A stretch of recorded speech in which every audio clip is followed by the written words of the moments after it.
নমস্কাৰ বোলো সকলোকে পুনৰবাৰ টিকে মাইণ্ডৰ অন্য এটা ৰাতিপুৱাৰ ধামাকাদাৰ খবৰলৈ স্বাগতম জনাইছোঁ। অন্য দিনৰ দৰে আজিও আপোনালোকৰ বাবে দিনটোৰ কেইবাটাও গুৰুত্বপূৰ্ণ খবৰ লৈ আহিছোঁ। ভিডিঅ'টো প্ৰথমৰ পৰা শেষলৈকে চাই থাকিব। আজিৰ খবৰকেইটা আপোনালোকক জনোৱাৰ আগতে সকলোকে সৰুকৈ এটা অনুৰোধ, যদি খবৰকেইটা চাই ভাল পায় তেন্তে লাইক এটা কৰিবলৈ কিন্তু নাপাহৰিব। আগবাঢ়িছোঁ আজিৰ প্ৰথমটো খবৰৰ ফালে। এতিয়া আমাৰ অসমত থাইলেণ্ড মাগুৰ বিক্ৰী কৰাটো নিষিদ্ধ কৰিছে। এতিয়া থাইলেণ্ড মাগুৰ আপোনালোকৰ পুখুৰীত পুহিবও নোৱাৰিব। আপোনালোকে থাইলেণ্ড মাগুৰ এতিয়াৰে পৰা বজাৰৰ পৰা ক্ৰয় কৰি আনি ঘৰত খাবও নোৱাৰিব। সম্পূৰ্ণৰূপে আমাৰ অসমত থাইলেণ্ড মাগুৰ এতিয়া নিষিদ্ধ কৰি দিয়া হৈছে। কিয়নো যোৱাকালি খবৰ ওলোৱা অনুসৰি দৰঙত প্ৰায় 400 কেজি থাইলেণ্ড মাগুৰ জব্দ কৰিছে মীন বিভাগৰ তৰফৰ পৰা, আৰু গোটেই থাইলেণ্ড মাগুৰখিনি মাটিত পুতি পেলাই বুলি খবৰ ওলাই পৰিছে। গতিকে আপোনালোকেও যদি থাইলেণ্ড মাগুৰ পুহিছে তেন্তে সাৱধান কিন্তু, বা আপোনালোকে যদি থাইলেণ্ড মাগুৰ বজাৰৰ পৰা ক্ৰয় কৰি আনি খাইছে তেতিয়াও আপোনালোক সাৱধান হওক, কিয়নো থাইলেণ্ড মাগুৰ এতিয়া আমাৰ অসমত একেবাৰেই নিষিদ্ধ কৰি দিয়া হৈছে। একেবাৰেই নচলিব এতিয়া আমাৰ অসমত থাইলেণ্ড মাগুৰ। অৱশ্যে খুব কম মানুহেহে থাইলেণ্ড মাগুৰ পোহে, কিন্তু থাইলেণ্ড মাগুৰসমূহ বজাৰত পোৱা যায়। সেইবিলাক আহে বজাৰত, মানুহে ক্ৰয় কৰি খায়, কিন্তু এতিয়াৰে পৰা বজাৰত থাইলেণ্ড মাগুৰ একেবাৰেই বিকিব নোৱাৰিব। আগবাঢ়িছোঁ ইয়াৰ পাছৰ খবৰ ফালে। ইয়াৰ পাছৰ খবৰটো ওলাই পৰিছে ভাৰতৰ প্ৰধানমন্ত্ৰী নৰেন্দ্ৰ মোদী ডাঙৰীয়াৰ ওপৰত। প্ৰধানমন্ত্ৰী নৰেন্দ্ৰ মোদী ডাঙৰীয়া দেৱক এতিয়া সাউথ এছিয়াত অন্য এটা সন্মানেৰে সন্মানিত কৰিলে বুলি খবৰ ওলাই পৰিছে। প্ৰধানমন্ত্ৰী নৰেন্দ্ৰ মোদী ডাঙৰীয়া হৈছে এনেকুৱা এজন প্ৰধানমন্ত্ৰী গোটেই বিশ্বৰ ভিতৰতে যিজন প্ৰধানমন্ত্ৰীক নেকি সকলো দেশতে কিবা নহয় কিবা এটা সন্মানেৰে সন্মানিত কৰে, যিকোনো ধৰণৰ পুৰস্কাৰে তেখেতক পুৰস্কৃত কৰে। তেখেতে ইমানেই ভাল কাম কৰিছে ভাৰতবৰ্ষত, যাৰ বাবে নেকি প্ৰত্যেকখন দেশেই তেখেতৰ শলাগ লওক। কিন্তু ৰিচেণ্টলি এটা ভিডিঅ' চাইছিলোঁ ধ্ৰুৱ ৰাঠি নামৰ এটা ইউটিউব চেনেলত, যিটো চেনেলত প্ৰধানমন্ত্ৰী নৰেন্দ্ৰ মোদী ডাঙৰীয়া দেৱৰ এৱাৰ্ডৰ ওপৰত তেখেতে এক্সপ'জ কৰিছিলে। তেখেতে কৈছে প্ৰধানমন্ত্ৰী নৰেন্দ্ৰ মোদী ডাঙৰীয়া দেৱক যিবিলাক নেকি এৱাৰ্ড দিয়া হয়, যিবিলাক সন্মানেৰে সন্মানিত কৰা হয়, সেই এৱাৰ্ডবিলাক পাছলৈ গৈ আন কোনো ব্যক্তিক প্ৰদান নকৰে। মানে সেই এৱাৰ্ডটো প্ৰধানমন্ত্ৰী নৰেন্দ্ৰ মোদী ডাঙৰীয়া দেৱক দিবৰ বাবেই কিছুমান দেশে ক্ৰিয়েট কৰে বুলি জনাইছে। ধৰি লওক কিবা নহয় কিবা সন্মান, ধৰি লওক পদ্মশ্ৰী এৱাৰ্ড হৈ গ'ল, আপোনাৰ নবেল বঁটা হৈ গ'ল, এনেকুৱা ধৰণৰ মানে মানুহবিলাকক দিয়ে, ভাল মানুহবিলাকক দিয়ে। তো ঠিক তেনেকৈ মানে বাকী দেশবিলাকেও প্ৰধানমন্ত্ৰী নৰেন্দ্ৰ মোদী ডাঙৰীয়া দেৱক তেনেকুৱা সন্মানেৰে সন্মানিত কৰে। কিন্তু সেই যিবিলাক সন্মানেৰে সন্মানিত কৰে, যিবিলাক এৱাৰ্ড দিয়ে, সেই এৱাৰ্ডবিলাক তেখেতক দিয়াৰ পাছত আন কোনো ব্যক্তিকেই সেই দেশবিলাকে নিদিয়ে। আৰু কিছুমান এনেকুৱা এৱাৰ্ড আছে যিবিলাক এৱাৰ্ড প্ৰধানমন্ত্ৰী নৰেন্দ্ৰ মোদী ডাঙৰীয়াক দিবৰ বাবে বোলে 2-3 মাহ পূৰ্বে সেইবিলাকক উদ্ভাৱন কৰে বুলি ধ্ৰুৱ ৰাঠিয়ে জনাইছে। আগবাঢ়িছোঁ ইয়াৰ পাছৰটো খবৰ ফালে। আপোনালোকৰ তাত বাৰু কাৰেণ্টে এইকেইদিন কেনেকুৱা ধৰণৰ ডিষ্টাৰ্ব দিছে কমেণ্ট ছেকশ্যনত জনাবচোন। মই ঘৰলৈ গৈছিলোঁ, ঘৰতো বৰ সাংঘাতিক ৰকমে কাৰেণ্টৰ ডিষ্টাৰ্ব পালোঁ, আৰু এতিয়া কৰ্মস্থলীতো আহি সেই একেই ডিষ্টাৰ্ব পাইছোঁ। যোৱাকালিতো প্ৰায় 12 মান বজাতহে কাৰেণ্ট আহিছে। মানে বৰ সাংঘাতিক ৰকমে লেতেৰা গৰম, আৰু তাতে আকৌ কাৰেণ্ট নাই। মুঠতে বৰ লেতেৰাকৈ গালি দিবলৈ মন গৈছে। আপোনালোকৰ তাতো তেনেকুৱা হৈছেনে নাই হোৱা কমেণ্ট ছেকশ্যনত জনাওকচোন। কিন্তু সেই সময়তে আমাৰ অসম চৰকাৰৰ ফালৰ পৰা এটা মানে ৰিপৰ্ট দাঙি ধৰিছে যে অসম চৰকাৰৰ ফালৰ পৰা কৈছে যে অসমত এতিয়া কাৰেণ্টৰ নাটনি হোৱা নাই। আমাৰ অসমত প্ৰত্যেক মানুহে 24 ঘণ্টাৰ 23 ঘণ্টা 17 মিনিটেই বোলে কাৰেণ্ট লাভ কৰিছে। এয়া সদনত উত্থাপিত এটা তথ্য শক্তি বিভাগৰ তৰফৰ পৰা। শক্তি বিভাগৰ তৰফৰ পৰা সদনত তথ্য উত্থাপিত কৰিছে যে আমাৰ অসমৰ ৰাইজে 24 ঘণ্টাৰ 23 ঘণ্টা 17 মিনিটেই কাৰেণ্ট লাভ কৰি আছে। মানে প্ৰায় 40 মিনিটমানহে, 43 মিনিটমানহে কেৱল গোটেই দিনটোৰ ভিতৰত কাৰেণ্ট কাটি ৰাখে বুলি জনাইছে। কিন্তু আপোনালোকৰ তাত বাৰু কাৰেণ্টে কেনেকুৱা ডিষ্টাৰ্ব দিছে? সঁচাকৈ কৈছোঁ আমাৰ ইয়াত বৰ বেয়া ডিষ্টাৰ্ব দিছে। মই লখিমপুৰত গৈছোঁ, লখিমপুৰতো সেই একেই অৱস্থা। ডিব্ৰুগড়ত আহিলোঁ, ডিব্ৰুগড়তো সেই একেই অৱস্থা। আপোনালোকৰ তাত কাৰেণ্টে কেনেকুৱা প্ৰব্লেম দিছে এইকেইদিন কমেণ্ট ছেকশ্যনত জনাব। কাৰেণ্ট মেইন কেইজনক গালি দিবলৈ মন গৈছে নাই বাৰু? আগবাঢ়িছোঁ ইয়াৰ পাছৰটো খবৰৰ ফালে। জুবিন দাৰ এখন সৰ্বশ্ৰেষ্ঠ ফটো অংকন কৰিছে এজন ষ্ট্ৰীট আৰ্টিষ্টে।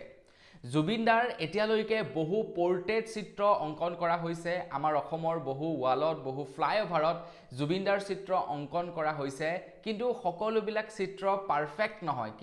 কিবা এটা কুটি নাটি থাকে কিন্তু বাইহাটা চাৰিআলিৰ ফ্লাইঅভাৰত এজন চিত্ৰশিল্পীয়ে নিৰ্মাণ কৰিছে একপি জুবিন দাৰ পোৰ্ট্ৰেট আৰু যি কপি ফটো নেকি হুবহু জুবিন দাৰ সদৃশ হৈছে মানে একজেক্ট এনেকুৱা লাগিছে জুবিন দা বহি আছে ফটো ক্লিক কৰিছে আৰু ফটো ক্লিক কৰি প্ৰিন্ট আউট কৰি লগাই ৰাখিছে হুবহু জুবিন দাৰ নিচিনাই লাগিছে মানে 99.9% মেটচ হৈছে সেই ফটোকপিৰ সৈতে আৰু সামাজিক মাধ্যমত এতিয়া সেই ফটোখন খুবেই চৰ্চিত হৈ পৰিছে বাইহাটা চাৰিআলিৰ ফ্লাইঅভাৰত নিৰ্মাণ কৰা জুবিন দাৰ সেই ফটোকপি আপোনালোকে বাৰু জুবিন দাৰ সেই ফটোকপি এতিয়ালৈকে দেখিছিলে নে নাই দেখা কমেন্ট সেকশনত জনাব যদি দেখা নাছিলে তেনে লাইক এটা কিন্তু কৰি থৈ যাবলৈ নাপাহৰিব এয়াহে হৈছে আৰ্টিষ্ট মানে নহয় চাওক কিমান ডেডিকেশনেৰে অংকন কৰিছে জুবিন দাৰ ছবিখন কি সুন্দৰকৈ কি নিপুণভাৱে মানে ফুটাই তুলিছে ইয়াৰ পাছৰ খবৰৰ ফালে ইয়াৰ পাছৰ খবৰটো লাই পৰিছে তামিলনাডুৰ পৰা বিজয় থালাপতিয়ে জনসাধাৰণৰ কাৰণে আৰু 2000খন এসি বাস চৰকাৰৰ ফালৰ পৰা এতিয়া অৰ্ডাৰ প্লেস কৰে বুলি জনাইছে মানে চৰকাৰৰ ফালৰ পৰা নিৰ্মাণ কৰিবৰ কাৰণে 2000খন এসি বাস অৰ্ডাৰ কৰে বিজয় থালাপতিয়ে এতিয়া জনসাধাৰণক সেই এসি বাস সমূহৰ জৰিয়তে ট্ৰেভেল কৰাৰ সুবিধা প্ৰদান কৰিব বিজয় থালাপতিয়ে একেলগতে 2000খন এসি বাস বনাবৰ কাৰণে অৰ্ডাৰ দিছে বিজয় থালাপতিয়ে কৈছে যে পলিটিচিয়ান সকলে মানে কৰবালৈ যাতায়াত কৰোতে খুব লাক্সাৰিয়াস গাড়ীসমূহত ট্ৰেভেল কৰে কিন্তু জনসাধাৰণে ট্ৰেভেল কৰিব লাগে সেই ধাক্কা মুক্কি খাই গেলা গৰমত বাস বিলাকৰ ভিতৰত কিন্তু জনসাধাৰণেও এতিয়া বোলে পলিটিচিয়ানৰ নিচিনাকৈ লাক্সাৰিয়াস বাসত ট্ৰেভেল কৰিব পাৰিব 2000খন লাক্সাৰিয়াস বাস নিৰ্মাণ কৰিবৰ কাৰণে অৰ্ডাৰ দিছে বিজয় থালাপতিয়ে আৰু সেইভাবে এতিয়া সবেই কৈছে যে মুখ্যমন্ত্ৰী হলে বিজয় থালাপতিৰ নিচিনা হ'ব লাগে আগৈছৰ পাছৰটো খবৰ ফালে আমাৰ অসমত এতিয়া E20 ফিউলৰ বাহিৰে বেলেগ ফিউল পাবলৈ নাইকিয়া হৈছে মানুহৰ এতিয়া ভয় হৈছে যে E20 ফিউল আমাৰ গাড়ী বিলাকত ভৰোৱাৰ পাছত আমাৰ গাড়ীখন কিমান দিনলৈকে ভাল হৈ থাকিব কাৰণ আমি এনেকুৱা বহুতো ভিডিও দেখা পাইছো বহুতো আমি ফটো বৰ্তমান সময়ত সামাজিক মাধ্যমত দেখিবলৈ পাইছো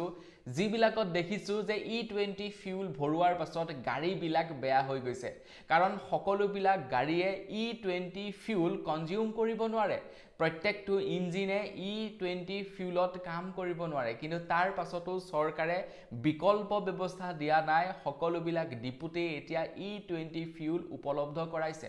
সেই সময়তে একাংশ লোকে এতিয়া E20 ফিউল বাদ দি প্ৰিমিয়াম অইল অধিক দামত গাড়ীসমূহত ভৰাইছে কাৰণ গাড়ীখন বেয়া কৰিব নোৱাৰি গাড়ীখন 6-7 লাখ টকা দি ক্ৰয় কৰিব আৰু 6-7 টকাৰ কাৰণে গাড়ীখনৰ ইঞ্জিনটো বেয়া কৰিব বিচৰা নাই মানুহে আৰু E20 ফিউলৰ ফলত বেয়া হলে কিন্তু ওয়াৰেন্টিও নাপায় নিজৰ টকাৰে বনাব লাগিব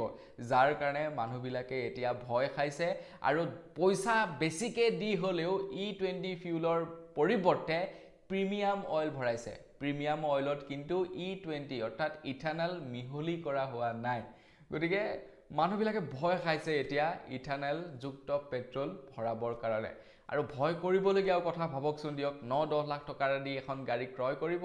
আৰু E20 ফিউল ভৰাই গাড়ীখনৰ ইঞ্জিনটো বেয়া কৰি যেতিয়া আপুনি ওয়াৰেন্টি ক্লেইম কৰিবলৈ যাব ওয়াৰেন্টিও আপোনালোকে নাপাব আগৈছৰ পাছৰটো খবৰ ফালে কিনে খবৰ লাই পৰিছে 2026 আৰু 27 বৰ্ষৰ বাজেট অধিৱেশন আৰম্ভ হৈ গৈছে এইবাৰ আমাৰ অসমৰ মানে এতিয়াৰে পৰা আমাৰ অসমৰ বিধানসভাত হিন্দীটো বোলে ভাষণ দিব পাৰিব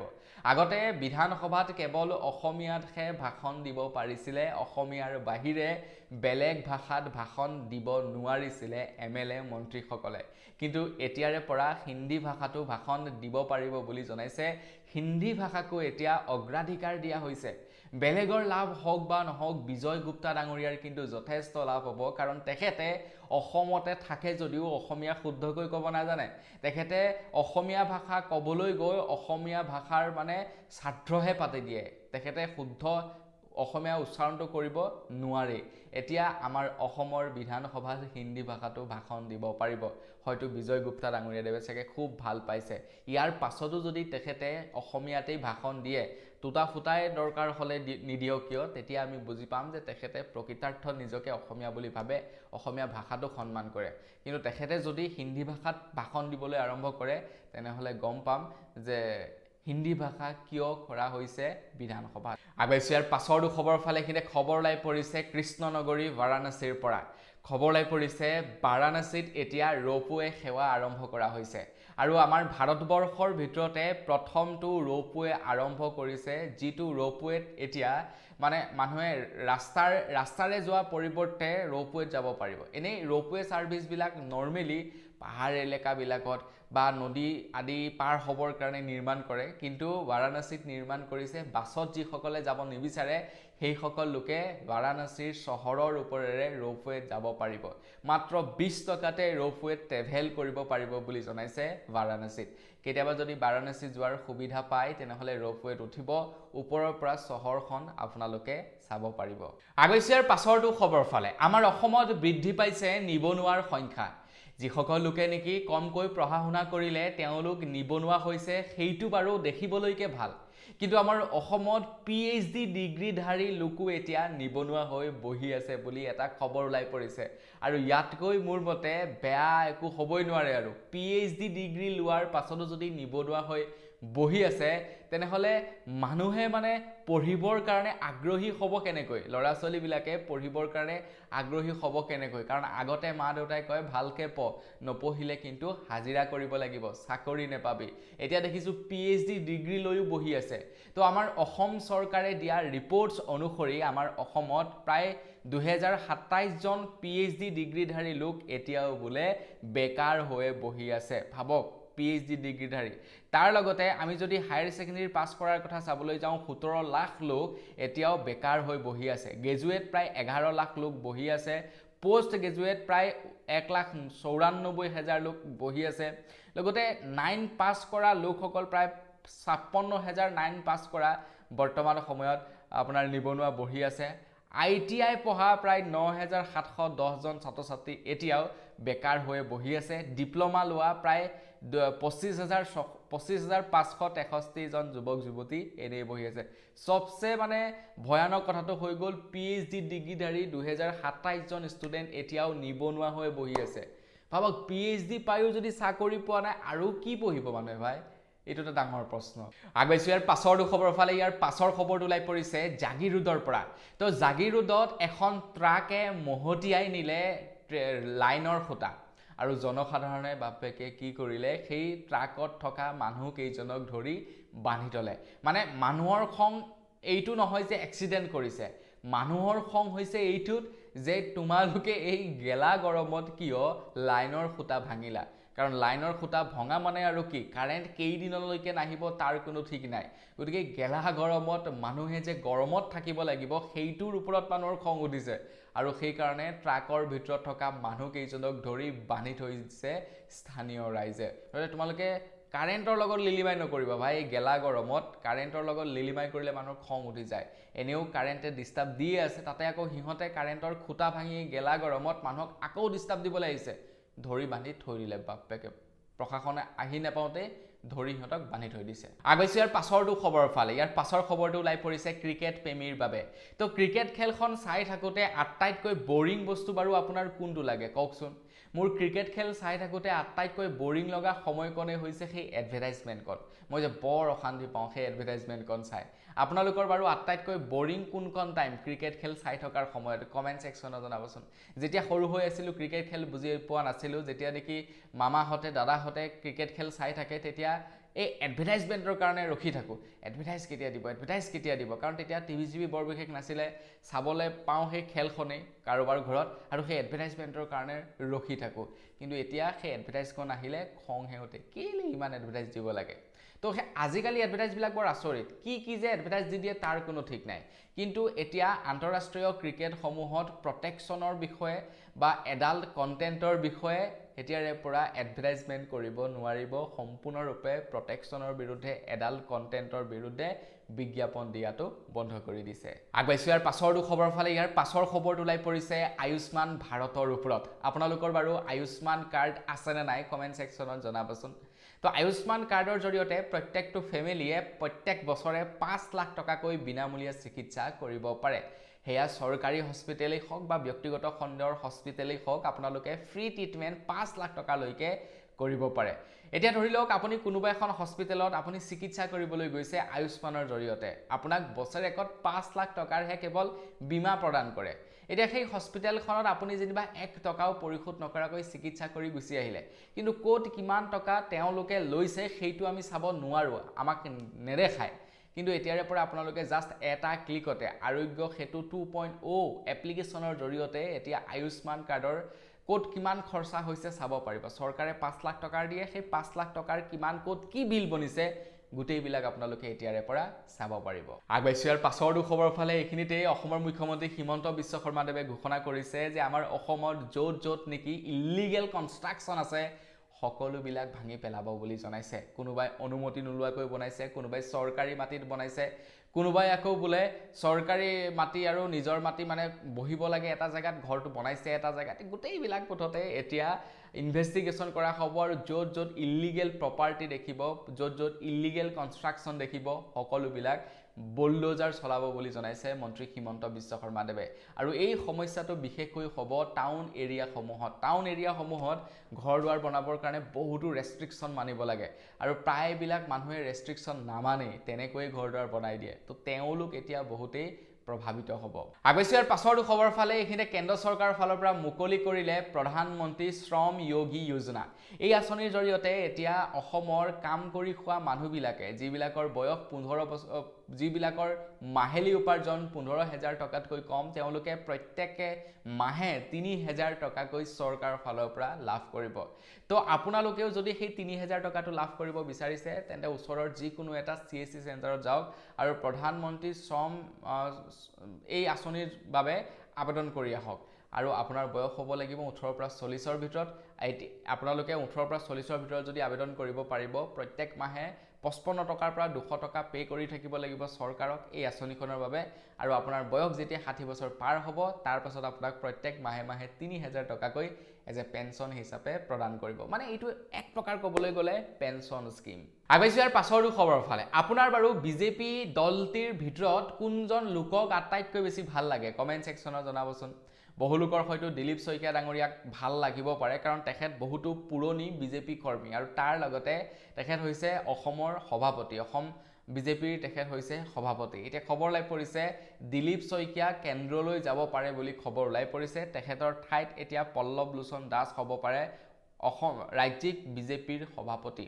বৰ্তমান দিলীপ শইকীয়া ডাঙৰীয়া তেখেত হয়তো যাবগে পাৰে কেন্দ্ৰলৈ আৰু ৰাজ্যিক বিজেপিৰ সভাপতি পদত এতিয়া পল্লৱ লোচন দাসক বহুৱাব পাৰে বুলি খবৰ ওলাই পৰিছে আগবাইছো ইয়াৰ পাছৰটো খবৰ ফালে আমাৰ অসমত বহুতো বাংলাদেশী আছে